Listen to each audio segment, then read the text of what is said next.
Yes, Sophia.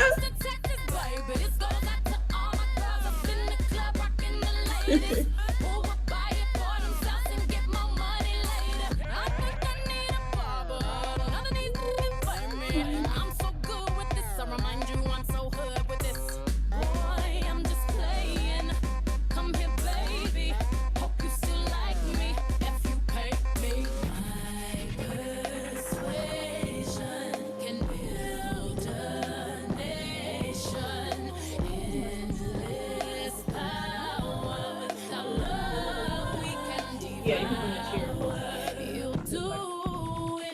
Okay, apricot, dried apricot. And some fruit, sodas, whatever you want to do. It doesn't matter.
Oh, thank you, Christina. That was my cardio for the day. Good evening and warmest welcome. On behalf of the Departments of African American and African Studies and Urban Education and the Program in Women's and Gender Studies, thank you for joining us this evening for Strong Black Girls, a conversation with Daniela Pugo, Lynette Mohini, and Afia Mbilishaka. Now, before we begin, a few very brief notes. This event is being recorded for our archive. Closed captioning is enabled, and to view, just click on the closed caption CC button at the bottom of your Zoom screen to display the subtitles or to view a full transcript. To ensure the comfort of everyone participating today, we adjusted our program a bit with chat messages only visible to panelists. We're still eager to receive your questions and your comments, so please do type them in the Q&A box and we will answer as many live as time allows. Tonight, our speakers will reflect on the ways that their edited volume amplifies the routinely muffled voices and experiences of Black women and girls in schools through storytelling, essays, letters, and poetry. They make clear that the strength of Black women and girls should not merely be defined as the ability to survive racism, abuse, and violence, but we will also see resistance and resilience emerge through the central themes that shape these reflective and coming of age narratives. The conversation will include discussion about everyday realities of navigating K-12 schools, such as sexuality, intergenerational influence, anger, self-love, leadership, aesthetic trauma, hair and body image, to name a couple, erasure, rejection, and unfiltered Black girlhood. So this is a text that every educator, counselor, parent, or guardian relative should have, and we will include that in the chat. And with that, let's meet our guests. Please know that these brief bios do not do justice to the extensive body of work and impact of these incredible women. First, award-winning educator, storyteller, scholar activist, Danielle Apugo.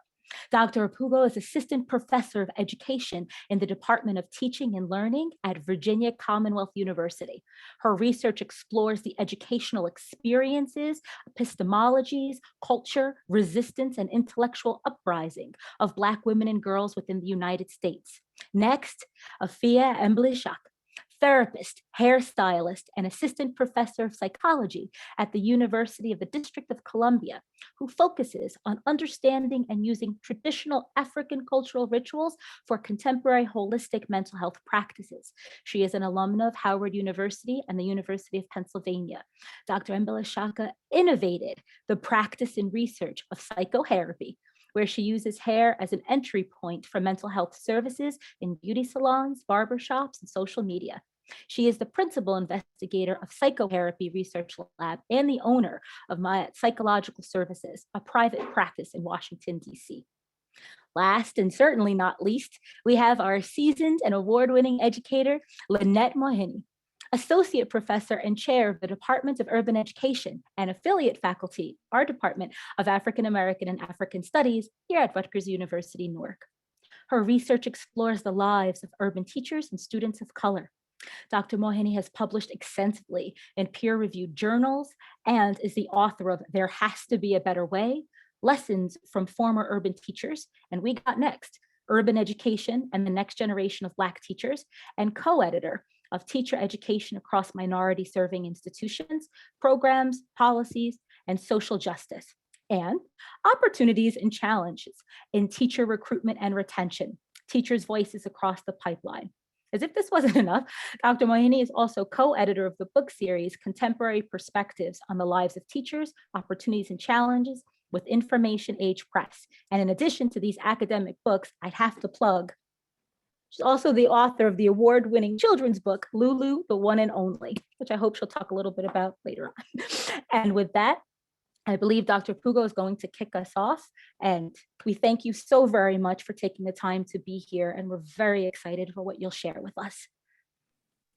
Absolutely. Thank you so much for that amazing introduction, Christina. I'm like, oh, are she talking about us? Like, that's amazing.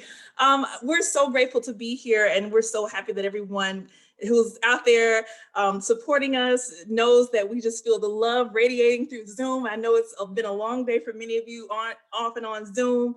And we just want to just express our profound gratitude for your time and joining us this afternoon.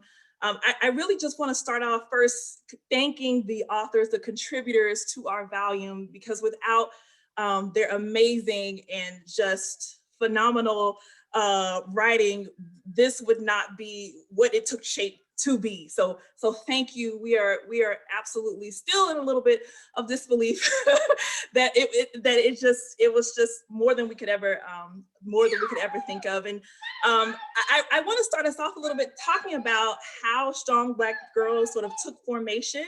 And it really was born out of the belief that Black girls' experiences, for better or worse in education, must be heard, and our voices and narratives do matter. And Lynette and I originally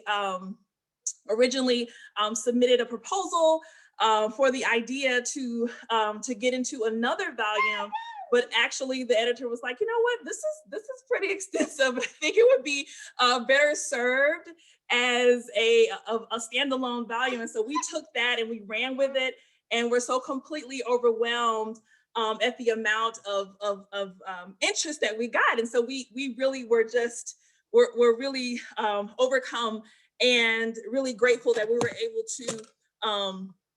were able to collect those voices and those stories, given this platform, and we're just incredibly we're incredibly grateful for that. So we, you know, I just really want to make that clear, that this was a labor of love, and that we all have our experiences to share, and we wanted to provide that platform.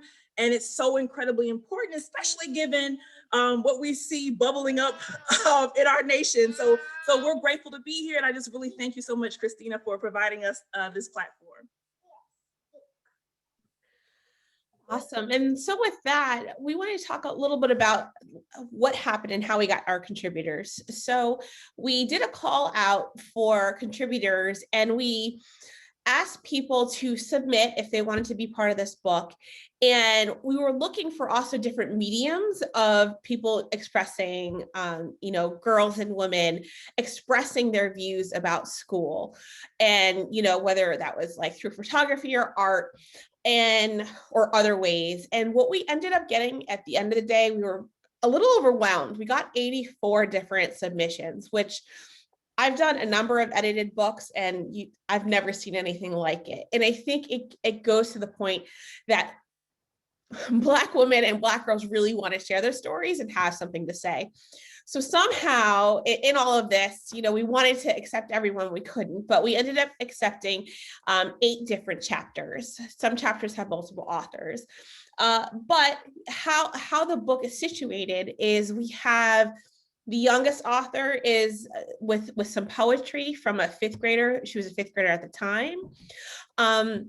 We have letters to Black girls that was also a chapter, so a different way of kind of expression. There's a lot of storytelling that's being done in there. So although we're with an academic press, so to speak, it's a book that we wanted to make sure that speaks to everybody. And not only other Black women and girls, because that's really important too, but other people to understand our stories too, right? And that's why it is something for everyone. And with that, we started to see themes. So the book is actually split up into 3 different themes. So the first part is about revoicing or voicing of silence in schools. We have a second chapter about Black feminine bodies in schools and thinking about bodies in terms of the adultification of girls, bodies in terms of hair, that and how hair is being seen in schools. And then the last one is embracing and complicating the Black girl, #BlackGirlMagic. So really looking at this concept and how do we embrace it, but also how do we complicate it too. So it's a couple chapters around that. And I think what came together has been a really solid, at least from the feedback we're getting, has been a really solid piece to best represent not only these 8 chapters, but I think of the 84 that we've got, that, you know, to also make sure that we're bringing their concepts that they were for the others who wanted to contribute into the dialogue, because that was the whole point of the book. Yeah, I definitely think that this process was very insightful and therapeutic for me. And so the book too has therapeutic value. So I'm a clinical psychologist and somewhat outside of education, even though I am a professor. It's very clear that the stories in this book can trigger any reader to resurrect experiences where they really were faced with deep suffering, but how they coped with it, right? The concept of being strong is a negotiation of where do you find your strength, and negotiating what confronted you to make it go away at points too. And so as a therapist, I study something called narrative therapy. And narrative therapy basically speaks to all of us have an internalized and evolving story of self. And so what you get to witness through this book are the stories that people use to construct their identity. And so as we read other people's stories, there can be a sense of bibliotherapy mixed with narrative therapy where we can reauthor our own. So even if you are a Black woman now, no longer a Black girl, or maybe occupy other identities, you can still identify with the stress, the challenges, and the need to really reclaim a space and a situation to be more affirming. So it really makes us time travel to think about our early, middle, and other educational experiences in general, and even the role of being an educator and paying attention to the things that Black girls are going through on a daily basis. I know that I work with people who are, 30 plus, all the way to 60, and people still recall very vivid memories of their educational experiences or even working in those spaces. So to really, this book really lets us value the triumphs that have been quite threatening to Black girls, but really speaks to our survival.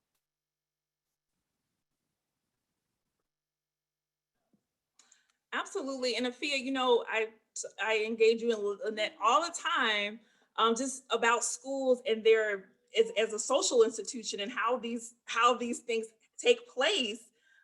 These incidents of trauma, these incidents of, turning points, as you call them, Dr. Afia. And it's so critical that educators and folks who are engaged in this space, the K-12 schooling space and beyond, to realize that these are really formative spaces for Black girls. And oftentimes, these spaces in schools are reflective of society or just microcosms of society. So we see some of the same things that Black women, girls are having to face, overcome, resist, reframe, reclaim. They're having to do that throughout their career or throughout their professional lives. And so some of the things that are coming that we unpack or unravel in our book, those things travel across to college. And so when we look at the literature on things that young Black women are facing in college, they overlap. And then as we go into the professional space, we're facing some of the same exact, it's really interesting to me to kind of think of it as how can we in keeping with sort of the theme of the book, reclaiming the space, and what would that look like, and how we envision that for Black girls. And I know Dr. Afia, recently I was on a panel last week, and the question was posed, what would you like to see in schools? And I lift up your work in psychotherapy, and I'm like, this should be integrated into schools, right? So this is just not necessarily something that Black girls can engage in, but it is the end result and the process by which I think you could talk a little bit more about psychotherapy and sort of how we can think about it in the school space, or how we can sort of reimagine the way schools can support Black girls by simply leveraging things that they're just a part of our lives, a part of our being. Like, how do we begin to infuse that in lieu of the revolution? So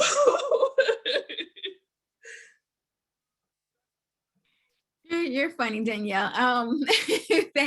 Thank you for continuing to spark Black girl magic all over the globe.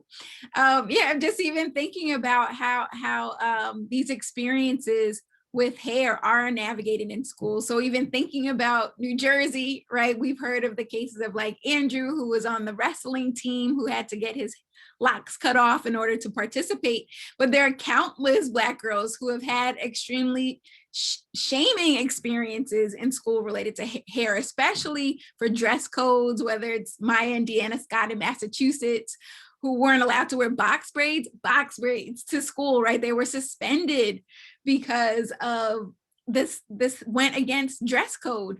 Or to think about Vanessa Van Dyke in Texas, because her hair was big and fluffy, and she was getting teased by other children, went to the principal's office to tell on them basically, and she got suspended because the principal said she was a distraction to other children's educations by having big hair. So to even think about how hair sometimes can be used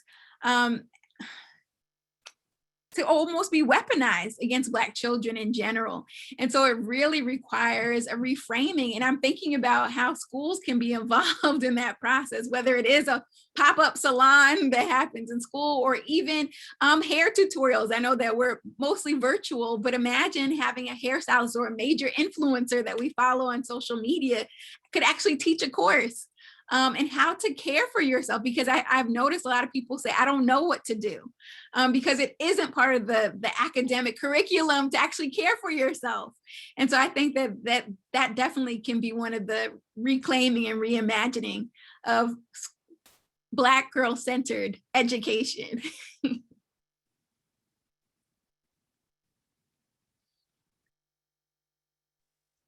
And also, I get this question a lot, or I have been getting it a lot lately, and it's, how do we start to look at policy? Like, what do we need to think about in terms of the policies that are in schools? And so I always think about the codes of conduct, right? So like, what in the codes of conduct, how are we talking about or inadvertently targeting certain groups of people? So when you say no distracting hairstyles, or when you say no afros, well, what ethnicity of people typically wear their hair in afros? So those little coded languages that are oftentimes, we don't think twice about it. I know, when I was teaching, those are things that are like, wow, like you're talking about a certain group of population and how schools can target groups and populations, and which ultimately, leads to what so much of what's bubbling up, what we know about in the narrative about education, the school to prison pipeline. And so identifying how we can disrupt that. And we know it's just not to prison, right? So it could be other modes of confinement that Black girls find themselves in as a result of schools essentially, turning a blind eye or turning the other way and not providing that protection that is needed. And so I think that schools are in a position to teach students how to protect one another, how to protect themselves, and to stand up and stand in the gap for Black girls and stand up for any harm doing. And so I think a lot of times we feel disempowered in certain positions. And I know teachers are sometimes really beat down and don't feel like our voices matter. But I think those little small moments of resistance make sense, and they make a difference. Because if you can just refuse to do something, or if you can, create a different reality in your classroom space or in your interactions with certain students, then that still makes a difference and it matters. I do think what's interesting in this conversation, right, and it does come up a little bit in the book, is how those who have chosen to continue on in the educational spaces as a career path, right, like self-included, right, I became a teacher, and how still in those spaces they can still continue to re-traumatize, and those also trying to find resilience again in those spaces is also really interesting and fascinating, which is where Danielle, as you said, the revolution, but I'm also like, sometimes, I don't know, burn it down and start something new, right? Like a system that was ultimately throw the whole thing away. Just throw the whole school. Just throw it. But I wanted to say, I know there were a couple of questions sent to us ahead of time that I thought were really fascinating. And one of the questions we were asked is, what would we tell our 18-year-old selves, right? And I think for me, I went to school in mainly all white spaces, and because of that is the reason why I wanted to be a teacher, because I wanted to have a teacher who looked like me, and the only way to do that was to be a teacher. But I think I would tell my 18-year-old self to, especially, I think the context of the question was in the resilience of us thinking about in the context of these times too, right? For me, it would be, don't be afraid to be yourself. Mm-hmm. And take a deep breath and calm down. So I'm definitely a type A personality, and me at 18 was like me on roids now. It was not okay or healthy. And part of what fed into that anxiety was constantly not being accepted in spaces around me in school. This is like 18-year-old, senior in high school, and this is 18-year-old, being a freshman in college. For the college that I went to a big state university, so it was mainly white, and I was kind of experiencing the same thing. So just embrace who you are, love who you are. And if I said that to myself at 18, I probably still wouldn't be struggling with it at 41.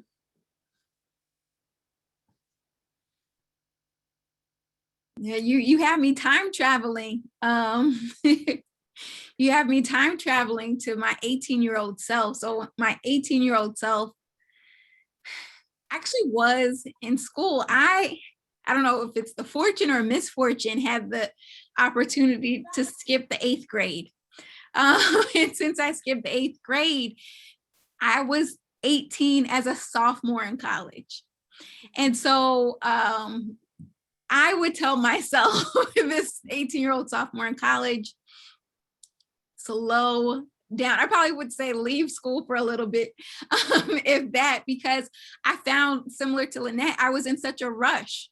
I was in such a rush to finish school and decide on a career when I actually hadn't had that much life and experienced things outside of, the neighborhood I grew up in, or then the school that I was at.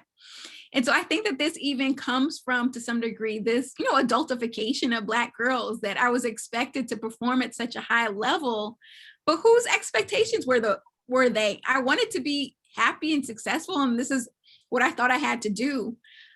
Because I remember when I started college, I don't know if you all know what you wanted to do, but I wanted to be a dentist.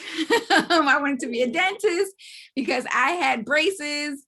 Thanks, Mom. Had braces, and the orthodontist dropped tweezers in my nose. And I could just remember like he was tightening it and like a single tear just coming down. And so he left it in there it felt like it was touching my brain. He left it in there for a while. And he walked me out to the waiting room. I was about 13, and talked to my mom.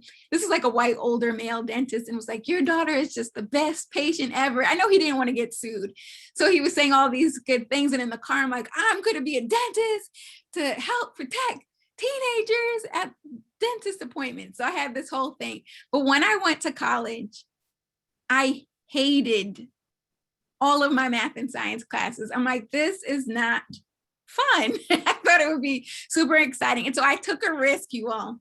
I took a risk. My second semester, I told you I was young. My second semester of college, I let my friends pick my entire course load, like every class, because I didn't know what I wanted to do anymore. I had always said I was going to be a teacher or a dentist, because I come from a family of educators. And so they put me in a psychology class, and I loved it. The psychology class maybe had 500 students in it. It was taught by this man from Australia who just cursed the whole time, but it entertained me. And so I think I would even then tell my 18-year-old self to be open to things, because sometimes plans change and you need to have some perceived failures to be able to figure out the right path. So that's what I tell her. Absolutely. I thank you for sharing that. Sorry that happened to you. Is he still working? Don't think he's alive, because he was probably like 75 then, in like the early 90s. So I love this question because I often think about it a lot. Coming from where I'm from, deep rural South, one stoplight town in North Louisiana, I would definitely tell my 18-year-old self that it's okay to make people uncomfortable. It's okay that people are uncomfortable because you're tall, you're talented, you're loud as all outdoors. It's okay. And that you don't have to be shackled to the male gaze. Growing up in Louisiana in the deep, dirty South, a lot of how girls are socialized, specifically Black girls, were socialized to, present ourselves in a way to get a man and to be, you know, to be that ideal. And, you know, there's nothing wrong with wanting to have an intimate partner relationship. There's nothing wrong with that. But I think a lot of the conditioning that happened, even in schools, and I think about Autumn's chapter, and I think about that struggle of like finding the root to that and actually talking through, you know, how did these constraints get placed on me? Like, how did this happen? How am I so at this age still struggling to fit in and to squeeze myself into spaces that I really don't have any business being in anyway, if I'm not allowed to be myself and to live out loud. So I think that that's the biggest takeaway is people, listen, the right people will show up to meet your big, loud country self. So just keep presenting keep doing you and presenting yourself the way that you need to present yourself.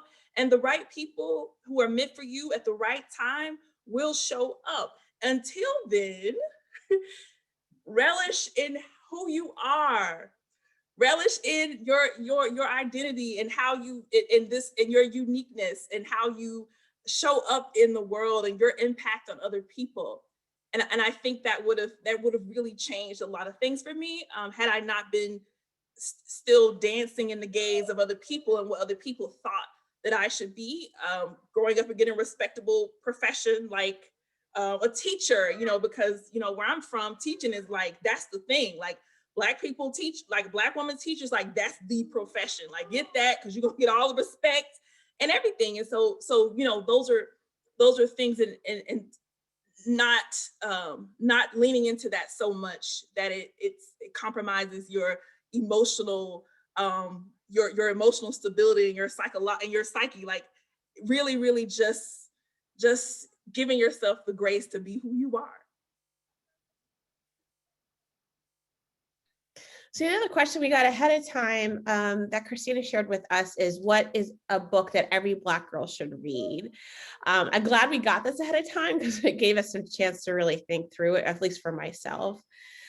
For me, I would have to say Maya Angelou's I Know Why a Caged Bird Sings. So for me, I picked up this book around middle school age, you know, and read it on my own. It wasn't in the curriculum. It's a very good book to put in the curriculum. But I think for me, I knew her as a poet. Now, she has passed, and there might be generations now who are young who might not know her work, but I certainly hope it, you know, continues to live on. But for me, I knew her poetry first, because I saw her, you know, she was the inaugural speaker at, I think it was Bill Clinton's inauguration. And so that was the first time I was like, oh, this is interesting. And so for me, her memoir was really important for my understanding, and I think for other Black girls, because she lived some life. I mean, if you read like all the memoirs, you go from, you know, being a selective mute for a number of years to later on, you know, it's not in that book, but you find out then she was like a madam. Like, so she's lived some life, but in all of that, she made sure that her written word meant something. And I think for me as a writer, that was important to know and understand, and to embrace. And the fact that I even just called myself a writer is important. I just did that the last year. I've had many books, but I really I used to say I write. Right. But I didn't ever call myself a writer. I consider someone like her a writer, but it was interesting for me to hear how she talked about her life, how the things that she went through, and how that brought her to, you know, embrace her life as a writer. And all these years later, even just yesterday, I was talking to my husband and said, like, you know, about, you know, so like there's, because I was reading how James Earl Jones, because we were watching Coming to America, got to watch the first one, the second one's coming out on Friday, y'all. But I was reading how James Earl Jones was a selective mute for 8 years of his life. He didn't start talking until high school. And you know, I was saying, oh, well, did you know, like Maya Angelou was also selective mute, and like what this meant, and this was her life. Like here I am, I read this book in middle school, I'm talking about it, you know, again, as an adult woman later. So for me, that was empowering, and I think it would empower other Black girls. So that was my choice.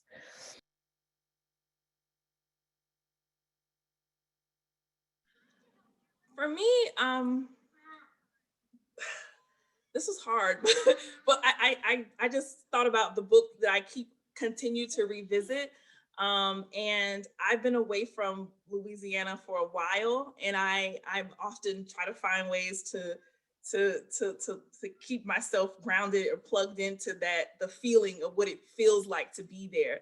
And one of the books that I've continued to read over the years, and it's a little bit, it's been through some things, but it's called Jambalaya, and it's by Louisa Tess. And so it's a book about charms and rituals and all the wonderful, amazing things that it means to live in the South. And it was really the first book that I read that was really narrating a lot of my experience. And what I love about the writing is that she tells so many stories, and it's my story, and it's things that I experienced, and it's so incredibly affirming and validating. In the book, she tells a story about being really, really, really sick one day and having a visit from the ancestors, and they essentially tell her what she needs to do in order to be well.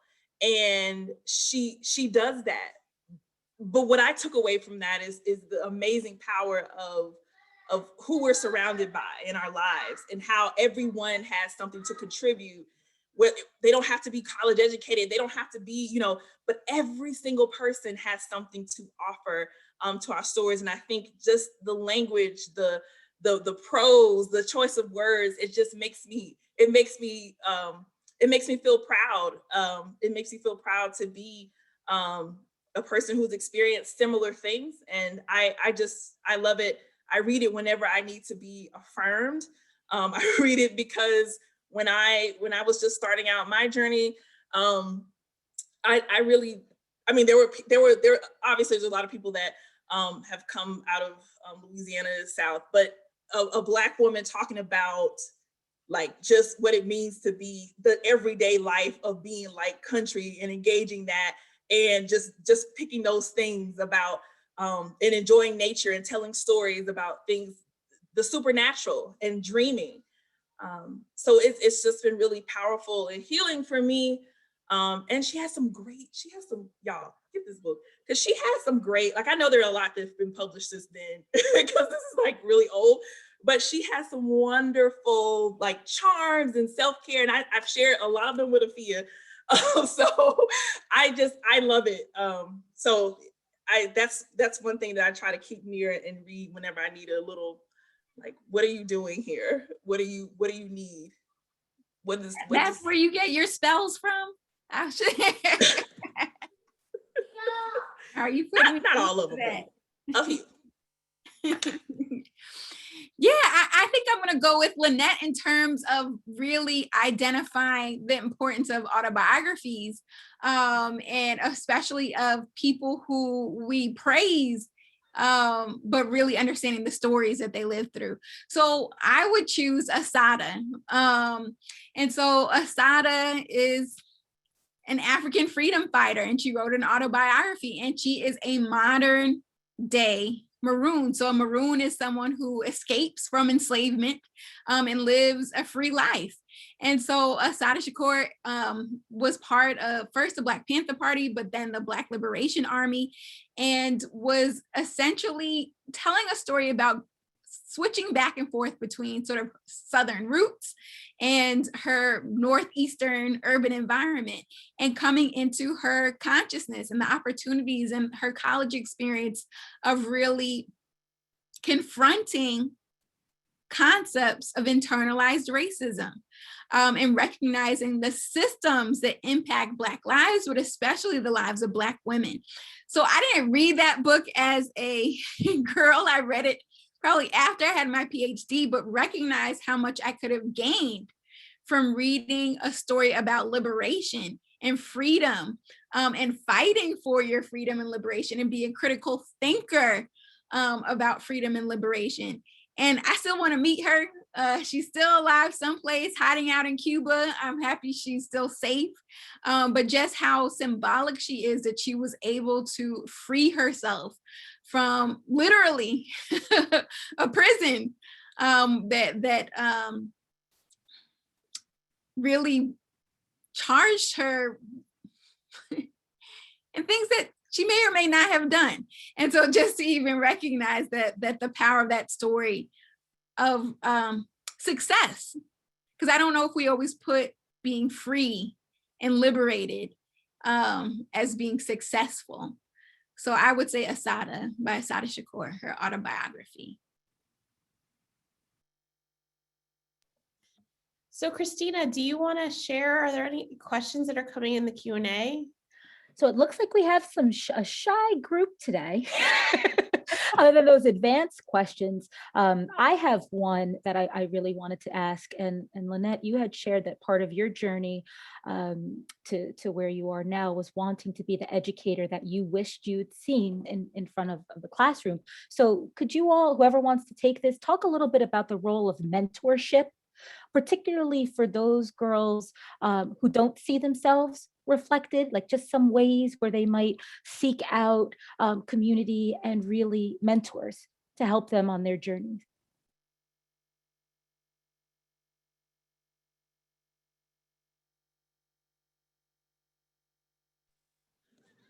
I'll take this one. I have an interesting story about Lynette and how we met, and we actually met through a mutual friend who I had been essentially crying to about just not really knowing where I was going to go from being in academia. What am I doing here? You know, I need to, you know, I haven't found my people yet.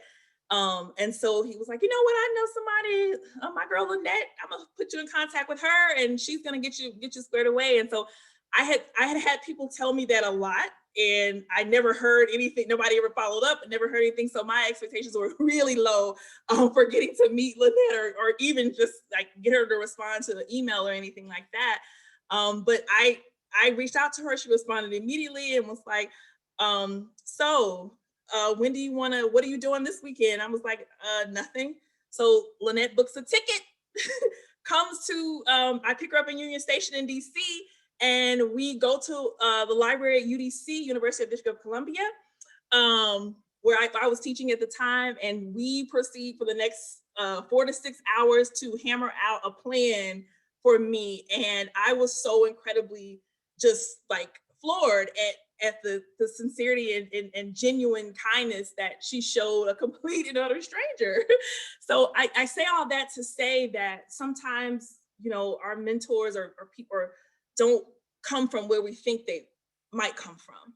So I say that to be open to people that may not necessarily be in your exact field, or they may not be the people that, you know, that's career path looks like how you want your career path to be, but it could be anybody that just sort of injects some wisdom or some, you know, hype or be a hype person to you that it will just carry you through that next week or day. And so I encourage folks to find that, and specifically, you're really, really blessed if you can find that with another Black woman who is a part of, who you have, you know, shared life experiences as just being a Black woman in America.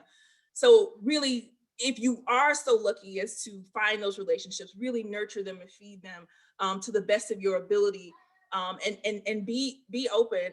I know that at some point last year, I had shared with Lynette and Afia, we need a safe word. Like, there are a lot of things that we want to do. Like, we're constantly just dreaming together or thinking about things we want to do. But then I was like, you know what? I think Afia had like gently nudged me as the clinician. She's like, this is a lot of things. Like, I don't even, you know, so I said, we need some word that we can have amongst ourselves that we can let each other know, hey, I'm overwhelmed. I just honestly can't take another idea from you. Like, I can't even think about it. I can't percolate on it. I can't do none of that. So we came up with pineapples. If somebody presents an idea that's like, hey, let's submit to this, pineapples. I just can't. I simply can't. And so really respecting those boundaries, and really, because everybody know the research literature tells us that Black women are emotionally labored out with all the commitments that we have, especially we're faculty, we're expected to, you know, have a long line of advisors and advisees and people that we're responsible for. And oftentimes students gravitate toward us because we are the only, or maybe the only Black person, a Black female professor that they've ever come into contact with. And so again, it can be sometimes a gift and a curse, but I think just really not being afraid to shoot your shot has been a good thing for me, because I've not been afraid to look outside of my institution. I've not been afraid to just leverage people who want to support me and who want to just say a kind word. So I think that could be incredibly powerful. And I think just to add to that, and if you don't have the mentorship, you know, like mentorship comes in many different forms, right? And I think Danielle was touching on that, but like for me, I really love and value mentorship, like someone who's been there before and lifted me up, because I honestly didn't have that. And so I've had to carve out mentorship with my peers to figure out like how to navigate this world. It's kind of interesting, Afia, with your story of your friends picked out your classes. Like you looked at them in terms of mentorship and they clearly saw something in you you might not have known. So she gonna take the psychology class and we gonna pick her career choice, you know? So, you know, but maybe they were just worried about my mental health. that too. That too. Still being a good sister. Hey, pineapples. So yeah, so don't be afraid to look in places you might not think for mentorship, and don't also be afraid to ask for mentorship. I think those are important lessons. It's not always going to just fall in your lap, but it's an important thing. So don't be afraid to self-advocate for yourself. Thank you so much for those answers. So we actually do have a couple more questions come in. I'm going to go with this one because I like it. For those of us who are raising Black girls and are not Black, what advice do you have to raise strong Black girls? Anyone want to take that?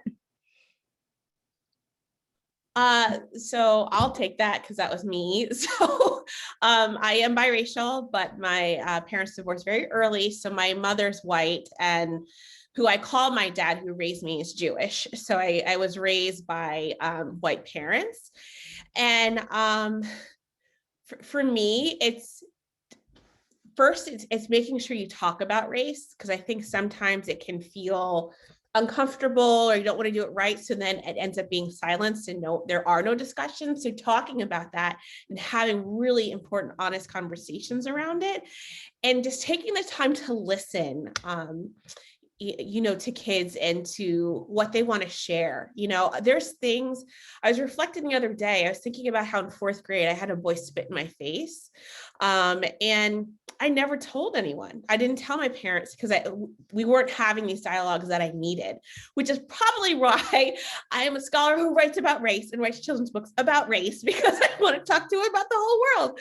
So that was really important. And I think what's interesting is one of our authors, our 5th grader, she's a Black girl, but she's adopted by a white man and an Asian man, and they work really hard as fathers to make sure that she is being cultivated to be the best, you know, Black girl that she is. And, you know, just her one father was very much a part of this process of her getting her stuff in the chapter, and they've now been like sharing, and they've been taking her chapter to different conferences, and so they're really working hard to just cultivate you know, this experience, to talk about it, and for her to just be a strong Black girl, and to be comfortable in her own skin. So it's interesting, like my experience is very different from you know, one of our authors, but her experience is the way that I think that it should be, with talking about it, embracing it,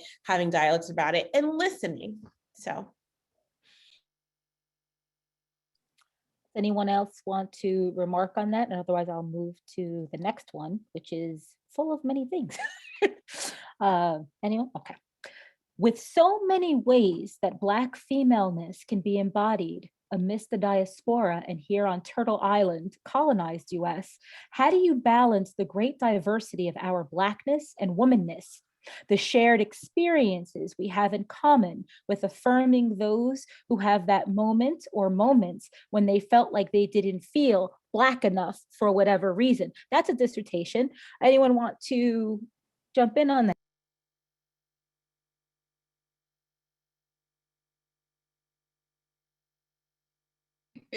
Danielle, you know you want to say something. I do, but I feel like this is a therapeutic, like this deserves Well, an elevated. let's be intersectional with it, right? In terms of it Oh, really yeah. deserving an answer with intersectionality, right? That how race flavors gender and how gender flavors race and all the different combinations that can come out in this recipe of who we are. It makes me think about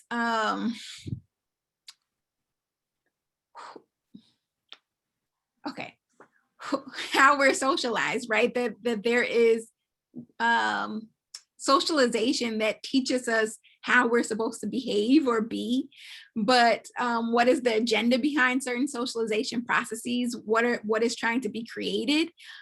Is it a protective mechanism, a survival technique? Are our parents preparing us for something? Versus how are we getting socialized by our peers and adolescents, right? It isn't until usually adolescence that we begin to answer the question of, who am I? And as Frantz Fanon, a famous psychiatrist, talks about, he says there are three questions we're constantly negotiating with our identity, especially when it comes to race and gender. Who am I? Am I who I say I am? Am I all I ought to be? So questions of identity, alignment, and fulfillment. And so I think that at different points, we might lean more on a certain part of identity or follow more of a scripted concept of Blackness, or concepts of whiteness and approximations towards that. But it makes me think about finding community and sisterhood as you negotiate that identity, right? That we don't develop in isolation. And so it makes me think about how we can even curate then an identity of people who will see you and how you construct your sense of self and support you in that process. And can affirm. Danielle, go. I think when I'm reading this, it occurs to me, and this is probably ancestors, but what came to me is making room for how whatever type of Black shows up, right? So I think we have to really be conscious about the messages, the covert messages that we send about what Blackness is acceptable, and what Blackness has an asterisk on top of it, and how we respond to that. I think that being a Black woman, a Black girl child, is so incredibly layered. My mother, who's a southern Black church lady child, who went to a Rosenthal school that was started by a Black woman named Carrie Martin. And she often talks about the beauty of having all Black teachers and all Black principals, and she doesn't know another world until they're integrated, which she feels like is like the problem. So she read Strong Black Girls, like, that's the problem, reclaim the Black people. So, but I say that to say that she often talks about this teacher that talked about, would come into class every day and say, look at this book, look at this bouquet of Blackness, just all types of different beautiful flavors and colors. And so to describe it is and how affirming that would be, to just say, we're all different and we all have that thing that makes us who we are. And as Black people, women, girls, we have to embrace that. And I think we have to really begin to refuse, deny, resist, rebuke people who are trying to tell us how to be who we are and what it means to be Black and why we should be performing Black in a certain way to make sure you're Black enough. Because I think that's a very cruel way to answer the questions that you pose, Afia. I think that there has to be we have to start from what we know, that we can't even fathom the layeredness and the exceptionality and beauty of Blackness. So let's just start there. So however it shows up in a classroom space, in a boardroom, whatever, we just gotta make room. Just give me 50 feet, back. Let's just let this radiate. Let's just put our shades on and allow the radiating of Blackness to happen. in whatever way, shape, or form. And I think we have to build our institutions and think about ways to crash our institutions that are not allowing for that. And however way it morphs and reproduces itself under the guise of white supremacist thinking. And, you know, we're in a white supremacist capitalist patriarchy. So having and writing and creating platforms like Strong Black Girls is just a way to ensure that whatever ways that these systems reproduce themselves, and that, you know, we're able to identify it, because one day it may look like this and the next day it may look like that. But if we continue to write our experiences, then we are assured that we have we can fight. And we know that as Black women, you know, we just got to protect ourselves. We really ain't, you know, people really not trying to knock down the doors to make sure we're safe and sound and continuing to radiate. So we really have to continue to write, to elevate voices so that we know, oh no, we're not going that way. We're not doing that. This is what this is, and this is how we're going. So that is going to be our saving grace. I believe in it, always has been. I'm not saying anything new, but we know that the shoulders that we stand on have created this space and lane for us to be able to continue to lean into that type of mentality. Wonderful question. Thank you so much for that.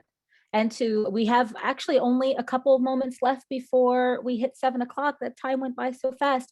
Were there any other questions that you were burning to ask but didn't have an opportunity to do so? Did I miss any? I think everything was answered.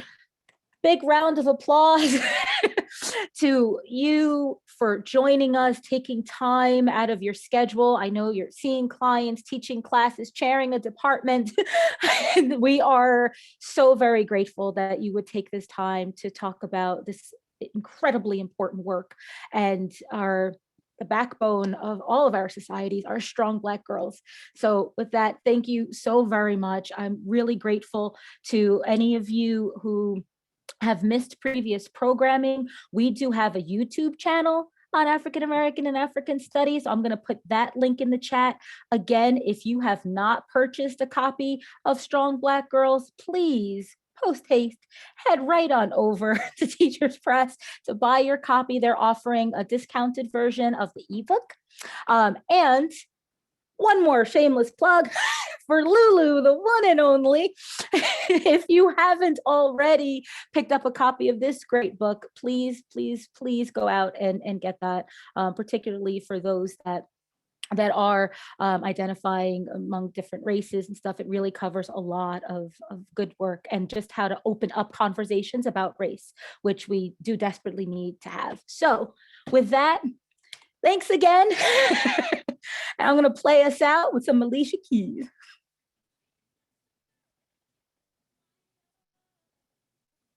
Good night. Stay safe. Bye y'all. Love y'all. Thank you. Thanks, everybody. Filled with catastrophe, but she knows she can fly away. On fire.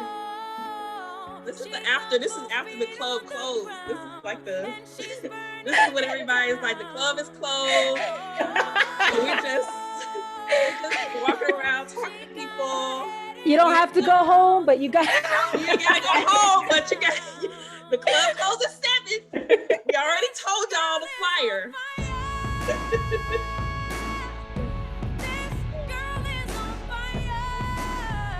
Wait, there's a whole Strong Black Girls playlist? Okay, I gotta get this link. Well, I usually like to have my own music before we start. I need these 16 songs. Can you see someone actually did add another question in the chat? Perhaps if anyone wants to answer this, I could make sure to send it to them in type. Yeah, strong is defined in so many ways. Sometimes it can be interpreted as aggressive, overachiever, etc. Oh, so much with that word aggressive. How do we define strong in your own skin?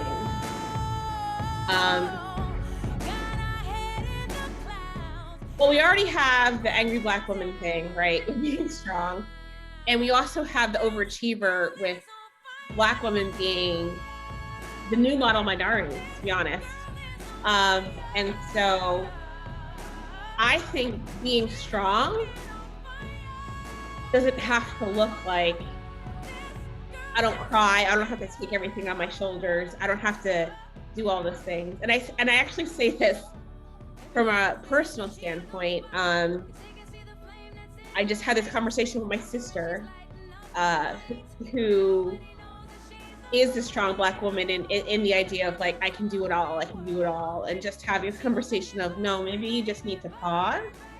And I think strength can be in pausing, and strength can be in crying. Strength can be in acknowledging when you're weak. Strength can be in asking for help.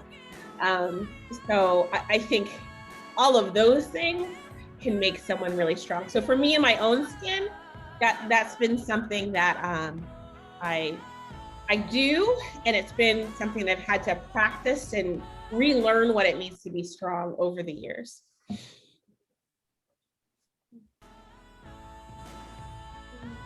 Do either of you want to go for it?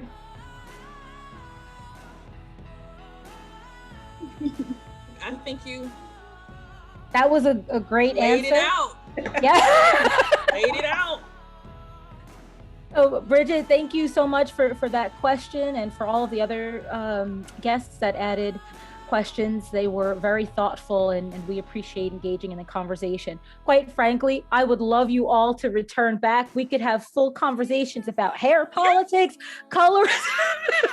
Just take each one out, because each chapter that you have of the text is just so rich. That would really just give us a lot to talk about. So, but of course, I love the vibe you created, Christina. I love the fact that you have a playlist. I love the fact that you know where I call it from. It's just hospitality. It's just knowing how to treat guests. They come into your house, they gotta leave with something. So we got a whole playlist and a vibe. Like, you have a vibe for us. Well, and I was saying, I do love that this virtual platform lets us talk to folks that might not be able to engage with us on campus. But my goodness, how I would love to host you at Rutgers North. Yes. Nice reception and all that stuff. So, in the future, when we're able to do that, I hope that we'll be able to come back. I know my other copies are in the books, and I will definitely be following Therapy too. I'm embarrassed that I did not know about that in advance. So thank you so much for all of that. Oh, there's a lot of thank you. Oh, this is lovely. Well, and with that, I guess we will bid official adieu. Stay safe. And I'm so glad we got to see the little one even for a little bit. Thank you all. Thank you. Bye-bye. Thank you. I appreciate it. Bye.